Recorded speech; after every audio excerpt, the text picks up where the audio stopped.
ಅರ್ಜುನ ನಕುಲ ಸಹದೇವ ಏನು ಅಂದರೆ ಅವರು ಯುಧಿಷ್ಠಿರನಿಗೆ ನಿಷ್ಠರಾಗಿ ಇರುವಂಥವ್ರು. ಯುಧಿಷ್ಠಿರನ ಮೇಲೆ ಬೀಳೋಕೆ ಹೊರಟ ಭೀಮನನ್ನು ತಣ್ಣು ಮಾಡೋನು ಅರ್ಜುನ. ಯುಧಿಷ್ಠಿರ ಅರ್ಜುನನ ಕರೆದು ಅವನಿಗೆ ಅದನ್ನು ಉಪದೇಶ ಮಾಡಿ ತಪಸ್ಸಿಗೆ ಹೋಗು ಅಂತ ಕಳಿಸ್ತಾನೆ. ಪರಶಿವನ ಮೈಮುಟ್ಟುವ ಅನ್ನುವ, ಅದರಲ್ಲೂ ಗುದ್ದಾಟ ಮಾಡುವ ಅಂತ ಅನ್ನೋದು ಕಾಣಿಸೋದು ಅರ್ಜುನನಲ್ಲಿ. ವ್ಯಾಸರು ಬಂದು ಅವನ ಅಸ್ತ್ರಗಳನ್ನು ಪಡ್ಕೊಳ್ಳಿ ಅಂತ ಹೇಳಿದಾಗ ಇವರನ್ನು ಬಲಿಷ್ಠರನ್ನು ಮಾಡೋದಕ್ಕೆ ಹೊರಟ್ರೇನೋ ಅಂತ ಅನ್ಸುತ್ತೆ. ದೇವೇಂದ್ರ ನಿನ್ನನ್ನು ಸ್ವರ್ಗಕ್ಕೆ ಕರ್ಕೊಂಬರಕ್ಕೆ ಹೇಳಿದ್ದಾನೆ ಅಂತ ಅರ್ಜುನನಿಗೆ ಹೇಳ್ತಾನೆ. ಇಷ್ಟೆಲ್ಲ ಯಾಕೆ ನಡೆದಿದ್ದು ಅಂದರೆ ಕುರುಕ್ಷೇತ್ರ ಯುದ್ಧದಲ್ಲಿ ಇದೆಲ್ಲ ಇವ್ರಿಗೆ ಸಹಾಯಕ್ಕೆ ಬರಬೇಕು ಅಂತಲ್ಲ. ಕೃಷ್ಣನಿಗೆ ಸಪೋರ್ಟಿಂಗ್ ಕ್ಯಾರೆಕ್ಟರ್ ಅರ್ಜುನ ಅಷ್ಟೇ. ಹಾಗಾಗಿ ಇವನು ಆ ಮುಂಚೂಣಿಗೆ ಬರಲಿಲ್ಲ. ದ್ಯೂತದಲ್ಲಿ ಅರ್ಜುನನ ಒಂದು ಪಾತ್ರ, ಅಲ್ಲಿ ಭೀಮನ ವ್ಯಕ್ತಿತ್ವ ಗೊತ್ತಾಗುತ್ತೆ, ಯುಧಿಷ್ಠಿರನ ವ್ಯಕ್ತಿತ್ವ ಗೊತ್ತಾಗುತ್ತೆ. ಬಟ್ ಅರ್ಜುನನ ವ್ಯಕ್ತಿತ್ವ ಅಲ್ಲಿ ಅಷ್ಟೊಂದು ಪ್ರಕಟಗೊಳ್ಳೋದಿಲ್ಲ. ಏನು ಪ್ರಕಟಗೊಳ್ಳೋದಿಲ್ಲ. ಅಂದರೆ ಅಷ್ಟೆಲ್ಲ ಅವಮಾನ ಆಗಿ ದ್ರೌಪದಿಗೆ ಆ ಥರದ್ದೆಲ್ಲ ಆದರೂ ಕೂಡ ಅರ್ಜುನ ಮಿಸುಕಾಡದೆ ಕೂತ್ಕೋತಾನೆ. ನೋವಾಗಿರುತ್ತೆ, ಆದರೆ ಯಾವ ಪ್ರತಿಕ್ರಿಯೆನೂ ಕೊಡದೆ ಕೂತ್ಕೋತಾನೆ. ಅಂದರೆ ಅರ್ಜುನನ ಸ್ವಭಾವ ಅದು. ಅರ್ಜುನ ನಕುಲ ಸಹದೇವ ಏನು ಅಂದರೆ ಅವರು ಯುಧಿಷ್ಠಿರನಿಗೆ ನಿಷ್ಠರಾಗಿ ಇರುವಂಥವ್ರು. ಮತ್ತು ಅವನು ಏನು ಮಾಡ್ತಾನೋ ಅದು ನ್ಯಾಯ ಧರ್ಮ ಅಂತ ಅವರಿಗೆ ನಂಬಿಕೆ ಇರೋದು. ಹಾಗೇ ಇರ್ತಾನೆ, ಅವನಿಗೆ ನೋವಿರಲ್ಲ ಅಂತಲ್ಲ, ಆದರೆ ಆ ಸಂಯಮ ಅನ್ನೋದು ಅವನಿಗಿರುತ್ತೆ. ಅದು ಸರಿಯೇ ತಪ್ಪೆ ಅಂತ ಒಂದು ವಿಮರ್ಶೆ ಇದೆ, ಇವತ್ತಿಗೂ ಇದೆ. ಆ ವಿಮರ್ಶೆಗೆ ಬೆಲೆನೂ ಕೊಡಬೇಕಾಗತ್ತೆ. ಈಗ ತಮ್ಮ ಪತ್ನಿಯನ್ನು ಹೀಗೆ ಮಾಡ್ತಾ ಇರುವಾಗ ಗಂಡಂದ್ರೆ ಹೀಗೆ ಕೂರ್ಬೋದಾ, ಗಂಡಂದ್ರಲ್ಲ ಯಾರಾದರೂ ಹೀಗೆ ಕೂರ್ಬೋದಾ ಅನ್ನುವ ಪ್ರಶ್ನೆಗಳಿವೆಲ್ಲ. ಆ ಪ್ರಶ್ನೆಗಳು ಖಂಡಿತವಾಗಿವೆ, ಅದಕ್ಕೆ ಮೌಲ್ಯವೂ ಇದೆ ಆ ಪ್ರಶ್ನೆಗೆ. ಆದರೆ ಭೀಮ ಸುಮ್ಮನೆ ಕೂರೋದಿಲ್ಲ. ಭೀಮ ಬೆಂಕಿ ತಗೊಂಬ, ದ್ಯೂತ ಆಡಿದ ಅಣ್ಣನ ಕೈ ಸುಟ್ಟು ಬಿಡ್ತೀನಿ ಅಂತ ಹೇಳ್ತಾನೆ. ಆಗ ಸಮಾಧಾನ ಮಾಡ್ತಾನೆ ಅರ್ಜುನ, ಪ್ರತಿಕ್ರಿಯೆ ಅಂತ. ಭೀಮನನ್ನು ತಣ್ಣಗೆ ಮಾಡೋವನೇ ಇವನು. ಯುಧಿಷ್ಠಿರನ ಮೇಲೆ ಬೀಳೋಕೆ ಹೊರಟ ಭೀಮನನ್ನು ತಣ್ಣಗೆ ಮಾಡೋವನು ಅರ್ಜುನ. ಅಂದರೆ ಇವನು ಕೆರಳೋದಿಲ್ಲ, ಕೆರಳಿದವನು ತಣ್ಣಗೆ ಮಾಡ್ತಾನೆ. ಅದಾದ ಮೇಲೆ ಅರ್ಜುನನ ನಿಜವಾದ ಕಾರ್ಯ ಏನು ಅಂತ ಬರೋದು ಅದರ ಮುಂದೆ. ಹೇಗೆ ಅಂದರೆ ಅವ್ರು ಕಾಡಿಗೆ ಹೋಗ್ತಾರೆ, ಅದೆಲ್ಲ ನಡೆಯುತ್ತೆ. ವನವಾಸದಲ್ಲಿರ್ತಾರೆ. ಅಲ್ಲೆಲ್ಲ ವನದಲ್ಲಿದ್ದಾಗ ಒಂದು ಜಯದ್ರಥ ಬಂದಾಗ ಗಂಧರ್ವರನ್ನು ಸೋಲಿಸ್ತಾನೆ ಅನ್ನುವ ಒಂದು ಅಂಶ. ಈ ಥರದ ಕಥೆಗಳು ಎಷ್ಟೆಷ್ಟು ಇದೆ, ಅವನ ಸಾಮರ್ಥ್ಯದ ಕಥೆಗಳು. ಆದರೆ ಅದಕ್ಕಿಂತ ಮುಖ್ಯವಾದದ್ದೇನು, ಒಮ್ಮೆ ವ್ಯಾಸರು ಬರ್ತಾರೆ ವನವಾಸದಲ್ಲಿದ್ದಾಗ. ಬಂದು ಯುಧಿಷ್ಠಿರನಿಗೆ ಪ್ರತಿಸ್ಮೃತಿ ಅಂತ ಒಂದು ವಿದ್ಯೆ ಬೋಧಿಸಿ, ಈ ವಿದ್ಯೆಯನ್ನು ನೀನು ಅರ್ಜುನನಿಗೆ ಬೋಧಿಸು, ಅವನು ಅದರ ಬಲದಿಂದ ತಪಸ್ಸು ಮಾಡಿ ದೇವತೆಗಳಿಂದ ಅವನು ಅಸ್ತ್ರಗಳನ್ನು ಪಡೆದುಕೊಳ್ಳಲಿ ಅಂತ ಒಂದು ಸೂಚನೆ ಕೊಟ್ಟು ಹೋಗ್ತಾರೆ ವ್ಯಾಸರು ಯುಧಿಷ್ಠಿರನಿಗೆ. ಯುಧಿಷ್ಠಿರ ಅರ್ಜುನನ ಕರೆದು ಅವನಿಗೆ ಅದನ್ನು ಉಪದೇಶ ಮಾಡಿ ತಪಸ್ಸಿಗೆ ಹೋಗು ಅಂತ ಕಳಿಸ್ತಾನೆ. ಅರ್ಜುನ ತಪಸ್ಸಿಗೆ ಹೋಗ್ತಾನೆ. ಅರ್ಜುನ ಅದ್ಭುತವಾದ ತಪಸ್ಸು ಮಾಡ್ತಾನೆ ಹಿಮಾಲಯಕ್ಕೆ ಹೋಗಿ. ಆ ತಪಸ್ಸಿಗೆ ಒಲಿದು ಲೋಕಪಾಲಕರು ಅಂದರೆ 8 ಜನ, ಅಂದರೆ ನಾವು ಇಂದ್ರನ ಮಂತ್ರಿಮಂಡಲ ಅಂತ ಕರಿಬೇಕದ್ರಲ್ಲಿ. ಇಂದ್ರ, ಯಮ, ನಿರುತಿ, ಅಗ್ನಿ, ವರುಣ, ಈಶಾನ ಅಂದರೆ ಶಿವ, ಈ ಥರ 8 ದಿಕ್ಕುಗಳ ಅಧಿಪತಿಗಳು ಕೂಡ ಹೌದು, ಕುಬೇರ, ಇವರುಗಳದು.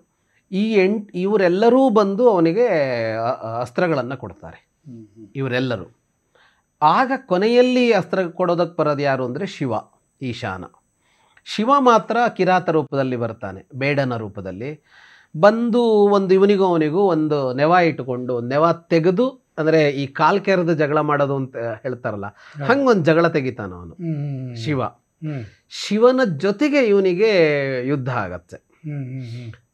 ಅಂದರೆ ಶಿವನ ಮೈಮುಟ್ಟಿ ಯುದ್ಧ ಮಾಡ್ತಾನೆ. ಅಂದರೆ ಅಷ್ಟು ಪ್ರಮಾಣದಲ್ಲಿ ಮಹಾಭಾರತದಲ್ಲಿ ಪರಶಿವನ ಮೈಮುಟ್ಟುವ ಅನ್ನುವ, ಅದರಲ್ಲೂ ಗುದ್ದಾಟ ಮಾಡುವ ಅಂತ ಅನ್ನೋದು ಕಾಣಿಸೋದು ಅರ್ಜುನನಲ್ಲಿ ಅಂತ. ಅವನು ಯಾಕೆ ಯೋಗಿ ಅಂದರೆ ಅದಕ್ಕೆ ಕಾರಣ ಅಂತ. ಈಗ ಪರಶಿವ ಬಂದವನು ಅನುಗ್ರಹ ಮಾಡಿ ಹೋಗ್ಬಿಡ್ಬೋದು, ಆದರೆ ಅವನು ಹಾಗೆ ಮಾಡಿಲ್ಲ. ಅವನ ಜೊತೆಗೆ ಒಂದು ಕೃತಕ ಕಲಹವನ್ನು ಸೃಷ್ಟಿ ಮಾಡಿ ಖಡಾಖಾಡಿಯಾಗಿ ಯುದ್ಧವನ್ನೇ ಮಾಡಿ, ಹಾಗೆ ಮಾಡಿ ಅವನ ಇದನ್ನ ಪರೀಕ್ಷಿಸ್ತಾನೆ. ಹಾಗೆ ಅವನಲ್ಲಿ ಪರಮ ಶಿವಭಕ್ತನಾಗಿಯೂ ಕಾಣಿಸ್ಕೋತಾನೆ ಅರ್ಜುನ. ಅವನು ಬಿಟ್ಟ ಬಾಣಗಳೆಲ್ಲ ಲಿಂಗದ ಮೇಲೆ ಹೂವಾಗಿ ಕಾಣಿಸ್ಕೊಳ್ಳೋದು, ಆ ಕಥೆಗಳೆಲ್ಲ ಇದೆಯಲ್ಲ. ಅದಾಗಿ ಆಗ ಅವನು ಪಾಶುಪತಾಸ್ತ್ರವನ್ನು ಶಿವ ಕೊಡ್ತಾನೆ ಅವನಿಗೆ.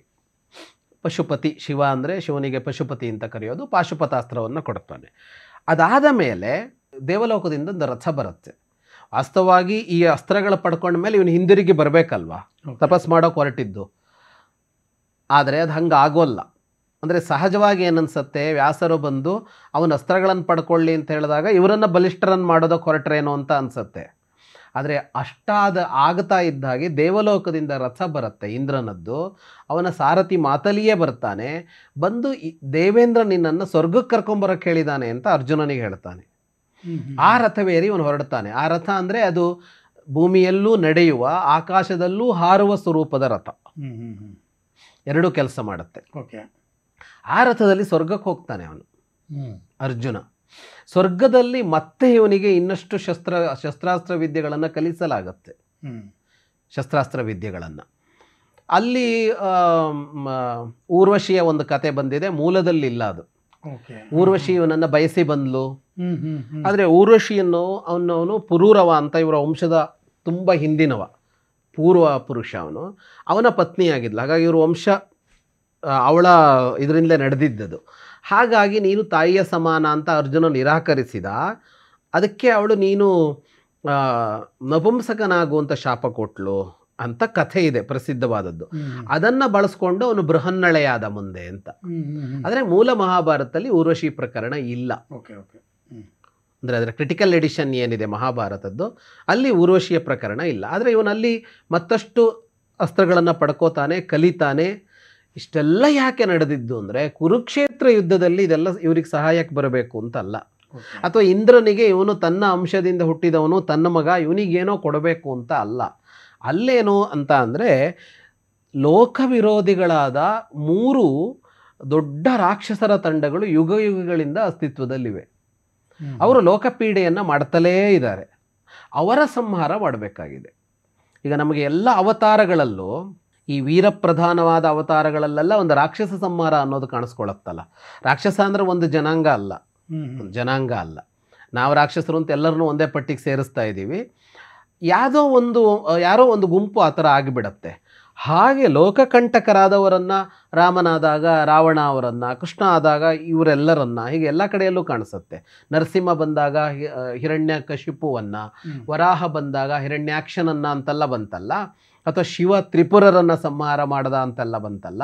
ಹಾಗೆ ಕಾಲಕೇಯರು, ಹಿರಣ್ಯಪುರವಾಸಿಗಳು ಅನ್ನುವ 2 ಬೇರೆ ಬೇರೆ ಗುಂಪುಗಳು, ಅವರುಗಳನ್ನು ನಾಶ ಮಾಡಬೇಕಾಗಿದೆ, ಅವರ ಸಂಹಾರ ಮಾಡಬೇಕಾಗಿದೆ. ಅಂದರೆ ಅರ್ಜುನನದ್ದು ಅವತಾರ ಮತ್ತು ಅವನು ಬಂದಿದ್ದು ಅವರನ್ನು ನಾಶಪಡಿಸೋದಕ್ಕೆ ಮುಖ್ಯವಾಗಿ. ಇದೇನಾಗಿದೆ, ಈ ಘಟನೆಯನ್ನು ಮಹಾಭಾರತ ಹೇಳಿದೆ, ಆದರೆ ಇದು ಹೈಲೈಟ್ ಮಾಡಿಲ್ಲ. ಇದನ್ನು ಹೈಲೈಟ್ ಯಾಕೆ ಆಗಿಲ್ಲ ಇದು ಅಂತ ಅಂದರೆ, ಇಲ್ಲಿ ಅರ್ಜುನ ಒಟ್ಟು ಕೃಷ್ಣ ಅರ್ಜುನ ಅಂತ ತೆಗೆದುಕೊಂಡಾಗ ಇಡೀ ಈ ಕೃಷ್ಣಾವತಾರದಲ್ಲಿ ಈ ಸಪೋರ್ಟಿಂಗ್ ಕ್ಯಾರೆಕ್ಟರ್ ಅರ್ಜುನ, ಅವನದ್ದು ಅವತಾರವೇ ಆದರೂ ಕೃಷ್ಣನಿಗೆ ಸಪೋರ್ಟಿಂಗ್ ಕ್ಯಾರೆಕ್ಟರ್ ಅರ್ಜುನ ಅಷ್ಟೇ. ಹಾಗಾಗಿ ಇವನು ಆ ಮುಂಚೂಣಿಗೆ ಬರಲಿಲ್ಲ. ಇಲ್ಲದೇ ಇದ್ರೆ ಈ ಅರ್ಜುನ ಈ ರಾಕ್ಷಸರ ಸಂಹಾರ ಮಾಡಿದ ಕಥೆಯೇ ಒಂದು ಪ್ರತ್ಯೇಕ ಚರಿತ್ರೆ ಆಗಬೇಕಾಗಿತ್ತು. ಅವರನ್ನು ಕೊಲ್ತಾನೆ. ಅವ್ರು ಹೇಗೆ ಅಂದರೆ ಇವರು ಹೇಗೆ ಅಂದರೆ, ಅವರು ಆಕಾಶಗಾಮಿಯಾದ ನಗರ ಅವರದ್ದು, ಆಕಾಶದಲ್ಲಿ ಸಂಚರಿಸುವ ಹಾರುವ ನಗರ, ದೊಡ್ಡ ನಗರ, ಕೋಟಿ ರಾಕ್ಷಸರಿದ್ರಂತೆ ಅದರಲ್ಲಿ, ಹಾರುವ ನಗರ. ಇನ್ನೊಂದು ಏನು ಅಂದರೆ, ಹಾರುವ ಭೂಮಿಯಲ್ಲಿ ನಡೆಯುವ, ಸಮುದ್ರದೊಳಗೂ ಚಲಿಸುವ ನಗರ. ಇವ್ರು ಯಾವಾಗಲೂ ಕೈ ತಪ್ಪಿಸ್ಕೋತಾ ಇದ್ರು. ಹೇಗೆ ಹೋದರೂ ಆ ನಗರ ಎಲ್ಲೋ ಹೋಗ್ಬಿಡ್ತಾ ಇತ್ತು ವೇಗವಾಗಿ. ಮತ್ತು ಆಕಾಶದಲ್ಲಿ ಬೆನ್ನತ್ತಿದ್ರೆ ಇನ್ನೊಂದು ಗುಂಪನ್ನು, ಸಮುದ್ರದೊಳಗೆ ಹೋಗ್ಬಿಡ್ತಾ ಇತ್ತು ನಗರ. ಸಮುದ್ರದೊಳಗೆ ಹೋದ್ರೆ ಆಕಾಶಕ್ಕೆ ಹೋಗ್ಬಿಡ್ತಿತ್ತು. ಹೀಗೆ ತಪ್ಪಿಸ್ಕೋತಾ ಇದ್ರು. ಅವರನ್ನು ಏನೂ ಮಾಡೋಕ್ಕಾಗ್ತಾ ಇರಲಿಲ್ಲ. ಅವರ ಸಂಹಾರಕ್ಕೆ ಅರ್ಜುನನನ್ನು ದೇವತೆಗಳು ಕಳಿಸ್ತಾರೆ. ಅರ್ಜುನ ಒಬ್ಬನೇ ಹೋಗ್ತಾನೆ. ಇಂದ್ರನ ರಥ, ಮಾತಲಿ ಸಾರಥಿ ಅರ್ಜುನ ಒಬ್ಬನೇ. ಈ ಇಂದ್ರನ ರಥ, ಮಾತಲಿ ಸಾರಥಿ ಅನ್ನೋದು ರಾಮಾಯಣದಲ್ಲೂ ಬರುತ್ತೆ. ಈಗ ರಾವಣರ ಯುದ್ಧದಲ್ಲಿ ಅವ್ರ ಕಡೆಗೆ ರಥ ಎಲ್ಲ ಇತ್ತು. ರಾವಣನ ಸೈನ್ಯದಲ್ಲಿ ವ್ಯವಸ್ಥಿತವಾದ ಸೇನೆ. ರಾಮನದ್ದು ಅವತ್ತಲ್ಲಿ ವ್ಯವಸ್ಥಿತವಾದ ಸೇನೆಯೇ ಅಲ್ವಲ್ಲ. ರಾಮ ಲಕ್ಷ್ಮಣರಿಗೆ ರಥವೇ ಇಲ್ಲ. ಉಳಿದವರೆಲ್ಲ ಕಪಿಕರಡಿಗಳು. ರಾಮ ನೆಲದಲ್ಲಿ ನಿಂತು ಯುದ್ಧ ಮಾಡ್ತಾ ಇದ್ದ, ರಾವಣ ರಥದಲ್ಲಿ ಕುಳಿತು ಯುದ್ಧ ಮಾಡ್ತಾ ಇದ್ದ. ಆಗ ದೇವಲೋಕದಿಂದ ಇಂದ್ರ ತನ್ನ ರಥವನ್ನ ಮಾತಲಿಯ ಸಾರಥ್ಯದಲ್ಲಿ ಕಳಿಸ್ತಾನೆ. ರಾವಣನ ಸಂಹಾರ ಆಗೋದು ಆ ರಥದಲ್ಲಿ. ಅದೇ ರಥ, ಅದೇ ಸಾರಥಿಯೊಂದಿಗೆ ಅರ್ಜುನ ಇವರನ್ನ ಕೊಲ್ತಾನೆ. ಒಬ್ಬನೇ ಹೋಗಿ ಕೋಟಿ ರಾಕ್ಷಸರನ್ನ ಕೊಲ್ತಾನೆ. ಹಾಗಾಗಿ ಅರ್ಜುನನದ್ದು ಅವತಾರ ಮತ್ತು ಆ ಅವತಾರದ ಕಾರ್ಯ ಇದು ಅಂತ. ಇಷ್ಟಾದ ಮೇಲೆ ಮುಂದಿನ ಕಥೆಯಲ್ಲಿ ಅಜ್ಞಾತವಾಸದ ಅರ್ಜುನ ಹಿಂದಿರುಗಿ ಬರ್ತಾನೆ. ಒಂದಿಷ್ಟು ಘಟನೆಗಳಾಗುತ್ತೆ. ಅವನ ವ್ಯಕ್ತಿತ್ವದ ಏನು ಬಹಳ ಅಂಶ ಕಾಣಿಸೋದಿಲ್ಲ. ಆದರೆ ಇಷ್ಟೆಲ್ಲ ಇದ್ದರೂ ಕಾಣಿಸೋದು ಏನು ಅಂದರೆ, ಅರ್ಜುನ ಅವನು ತನ್ನಷ್ಟಕ್ಕಿರೋದೇ ಸ್ವಭಾವ. ಆದರೆ ಅಜ್ಞಾತವಾಸದ ಹೊತ್ತಿಗೆ ಬಂದಾಗ ಯುಧಿಷ್ಠಿರ ಅರ್ಜುನನ ಜೊತೆ ಚರ್ಚೆ ಮಾಡ್ತಾನೆ. ಓಕೆ. ಏನು ಮಾಡೋದು ಹೇಗೆ ಅಂತ. ವಿರಾಟ ನಗರದ ಆಯ್ಕೆ ಅರ್ಜುನನದ್ದು, ಅಲ್ಲಿಗೆ ಹೋಗ್ಬೋದು ಅಂತ. ಅಲ್ಲಿ ಹೋಗ್ತಾರೆ. ಅಲ್ಲಿ ಹೋದ ಮೇಲೆ ಇವನು ಬೃಹನ್ನಳೆಯಾಗಿರೋದು. ಅಲ್ಲಿ ಕೂಡ ದ್ರೌಪದಿ ಬಂದಾಗ ಇವನು ಪ್ರತಿಕ್ರಿಯಿಸೋದಿಲ್ಲ. ಅವಳು ಬೈತಾಳೆ ಅವನಿಗೆ, ಚೆನ್ನಾಗೇ ಬೈತಾಳೆ ಅರ್ಜುನನಿಗೆ. ಆದರೆ ಸಹಾಯಕ್ಕೆ ಬರೋದು ಭೀಮ. ಅಲ್ಲಿ ಅಲ್ಲ, ಏನು ಹೇಳ್ತಾನೆ ಅವಾಗ ಅರ್ಜುನ? ಅವನು ಏನು ಮಾಡೋಕ್ಕಾಗಲ್ಲ ಅನ್ನೋದನ್ನೇ ಹೇಳ್ತಾನೆ. ಅಂದರೆ ನಿನಗೇನು ಆಗೋಲ್ಲ ಅನ್ನೋ ಭರವಸೆ. ಅವಮಾನ ಆಗಿದೆ, ಕಾಟ ಆಗ್ತಾ ಇದೆ ಅಂದರೆ ಅದು ಕಾಲ ಬಂದಾಗ ಅವ್ರು ಮಾಡ್ತಾರೆ, ನಿನ್ನ ಗಂಧರ್ವರ ಪತಿಯರು ಬಂದು ಮಾಡ್ತಾರೆ ಅನ್ನೋ ಥರದಲ್ಲಿ ಉತ್ತರ ಕೊಡ್ತಾನೆ. ಆದರೆ ಅವನು ಏನೂ ಮಾಡೋಕ್ಕೆ ಹೋಗಲ್ಲ. ಅವನು ಅವಳಿಗೆ ಸಿಟ್ಟು ಬರುತ್ತೆ. ಅದು ಅವಳು ದ್ರೌಪದಿ ಬೈತಾಳೆ ಅವನಿಗೆ. ಅಲ್ಲಿ ಸಹಾಯಕ್ಕೆ ಬರೋದು ದ್ರೌಪದಿಗೆ ಭೀಮನೆ. ಅದಾದ ಮೇಲೆ ಉತ್ತರ ಗೋಗ್ರಹಣ ಅಂತ ಏನು ನಡೆಯುತ್ತೆ, ಅಲ್ಲಿ ಅರ್ಜುನನ ಸಾಮರ್ಥ್ಯ ಕಾಣಿಸ್ಕೊಳ್ಳುತ್ತೆ. ಏನಾಗಿರುತ್ತೆ, ಇವ್ರು ಎರಡು ಕಡೆಯಿಂದ ದಾಳಿ ಮಾಡ್ತಾರೆ. ಈಗ ವಿರಾಟ ನಗರದಲ್ಲಿ ಇವರಿದ್ದಾರೆ ಅಂತ ಒಂದು ಅನುಮಾನ ಬರುತ್ತೆ. ಇವ್ರು ಹುಡುಕಿರ್ತಾರೆ ಅಜ್ಞಾತವಾಸದಲ್ಲಿ. ದುರ್ಯೋಧನ ಇಡೀ ಜಗತ್ತನ್ನು ಗೂಢಚರರಿಂದ ಹುಡುಕಿಸಿರ್ತಾನೆ. ಅವರು ವಾಪಸ್ ಬರ್ತಾರೆ ಸಭೆಗೆ, ಎಲ್ಲೂ ಸಿಗೋಲ್ಲ. ವರ್ಷ ಮುಗಿತಾ ಇದೆ. ಆದರೆ ಆಗ ಅವ್ರು ಹೇಳ್ತಾರೆ ಎಲ್ಲೂ ಏನೂ ಇಲ್ಲ ಅಂತ ಹೇಳ್ತಾ ಸುದ್ದಿಗಳನ್ನು ಹೇಳ್ತಾ ಅಲ್ಲಿ ಇವನ ವಧೆಯಾಗಿದೆ ಅಂತ ಹೇಳ್ತಾರೆ. ಕೀಚಕನ ವಧೆಯಾಗಿದೆ ಅಂತ. ಕೀಚಕ ಆ ಕಾಲದ ಮಹಾವೀರ. ಆಗ ಒಂದು ಅನುಮಾನ ಬರುತ್ತೆ ಅಲ್ಲಿರಬಹುದಾ ಅಂತ. ಆ ಅನುಮಾನದ ಹೊತ್ತಿಗೆ ಅವನು ತ್ರಿಗರ್ತ ಅಂತ ಈ ವಿರಾಟ ನಗರದ ಪಕ್ಕದಲ್ಲಿರುವ ಒಂದು ರಾಜ್ಯ, ಅವರಿಗೆ ಯಾವಾಗಲೂ ಆಗೋದಿಲ್ಲ. ತ್ರಿಗರ್ತ ದುರ್ಯೋಧನನ ಗೆಳೆಯ. ಆಗ ದುರ್ಯೋಧನನಿಗೆ ತ್ರಿಗರ್ತ ಹೇಳ್ತಾನೆ, ಪಾಂಡವರ ವಿಷಯ ಒಂದು ಕಡೆಗಿರಲಿ, ಈಗಲ್ಲ ಅವನು ಕೀಚಕ ಇಲ್ಲ ಅಂದರೆ ಇದು ಒಳ್ಳೆ ಸಮಯ. ವಿರಾಟನಿಗಷ್ಟು ಸಾಮರ್ಥ್ಯ ಇಲ್ಲ. ಈಗ ನೀನು ಹೋಗಿ ಆಕ್ರಮಣ ಮಾಡಿದರೆ ವಿರಾಟ ನಗರ ನಿನ್ನ ಅಧೀನ ಆಗತ್ತೆ ಅಂತ ಒಂದು ಸಲಹೆ ಕೊಡ್ತಾನೆ. ಅವನು ತನ್ನ ಬೇಳೆ ಬೇಯಿಸ್ಕೊಳ್ಳೋನು ಬೆಂಕಿಲಿ. ಅಂದರೆ ಅವನಿಗೆ ಅವ್ರು ಕಂಡ್ರಾಗಲ್ಲ, ಅವ್ರನ್ನ ಸೋಲಿಸ್ಬೇಕಿದೆ. ಇವತ್ತು ನಡೆಯತ್ತಲ್ಲ ಜಾಗತಿಕ ರಾಜಕಾರಣ ಏನಿದೆಯಾ ಹಂಗೆ ಹೇಳ್ತಾನೆ. ದುರ್ಯೋಧನಿಗೆ ಹೌದು ಅಂತ ಅನ್ಸತ್ತೆ. ಆಗ ಒಂದು ಯೋಜನೆ ಮಾಡ್ತಾರೆ. ಒಂದು ಕಡೆಯಿಂದ ತ್ರಿಗರ್ತ ಹಿಂದಿನ ದಿನ ಹೋಗಿ ಅವರ ಗೋವುಗಳನ್ನು ಹಿಡಿಯೋದು. ಏನಕ್ಕೆ ಅಂತ ಯುದ್ಧ ಬೇಕಲ್ಲ. ಈ ಗೋವು ಅನ್ನೋದು ಅವತ್ತಿನ ಸಂಪತ್ತು. ಯಾರ ಹತ್ರ ಹೆಚ್ಚು ಗೋವಿದೆಯೋ ಅವರು ಶ್ರೀಮಂತರು ಅಂತ ಲೆಕ್ಕ. ನಾವು ಗೋವನ್ನು ತಗೋತಾ ಇದ್ದೀವಿ ಅಂತ. ಅದರ ಮಾರನೇ ದಿನ ಇವರು ಹೋಗಿ ಹಾಸ್ತಿನಪುರದವರು ಹೋಗಿ ಗೋವುಗಳನ್ನು ತಗೊಳ್ಳೋದು. ಹಿಂದಿನ ದಿನ ಅವನು ಹೋಗುತ್ತಾನೆ ಗೋವುಗಳನ್ನು ಇದು ಮಾಡೋದಕ್ಕೆ. ತ್ರಿಗರ್ತ ಸೇನೆ ಹೋಗುತ್ತೆ. ಸಹಜವಾಗಿ ವಿರಾಟ, ಅವನ ಮಕ್ಕಳು, ಅವನ ಸೇನೆ ಎಲ್ಲರೂ ಅಲ್ಲಿಗೆ ಹೋಗ್ತಾರೆ. ಹೋಗುವಾಗ ಅವನೇನು ಮಾಡ್ತಾನೆ, ಈ ಭೀಮ, ನಕುಲ, ಸಹದೇವ ಎಲ್ಲ ವೀರರು ಅಂತ ಗೊತ್ತಾಗಿರುತ್ತೆ. ಅವ್ರನ್ನೂ ಎಲ್ಲ ತನ್ನ ಸೇನೆ ಕರ್ಕೊಂಡು ಹೋಗ್ತಾನೆ. ಜೊತೆಗೆ ಯುಧಿಷ್ಠಿರನನ್ನು ಇರಲಿ ನೀನು ಬಂದ್ಬಿಡು ಅಂತ ಕರ್ಕೊಂಡು ಹೋಗ್ತಾನೆ. ಅಲ್ಲಿ ಯುದ್ಧ ಭೀಮ ಗೆಲ್ಲಿಸಿಕೊಡ್ತಾನೆ. ಭೀಮ, ನಕುಲ, ಸಹದೇವ ಗೆಲ್ಲಿಸಿಕೊಡ್ತಾರೆ. ಆದರೆ ಅವರು ಆ ಕಡೆ ಹೋದಾಗ ಈ ಕಡೆಯಿಂದ ಅವರು ಆಕ್ರಮಣ ಮಾಡ್ತಾರಲ್ಲ, ಆಗ ಅರ್ಜುನ ಬೇಕಾಗತ್ತೆ. ಬೃಹನ್ನಳೆ ಸಾರಥಿಯಾಗಿದ್ದಳು ಅಂತ. ಓಕೆ.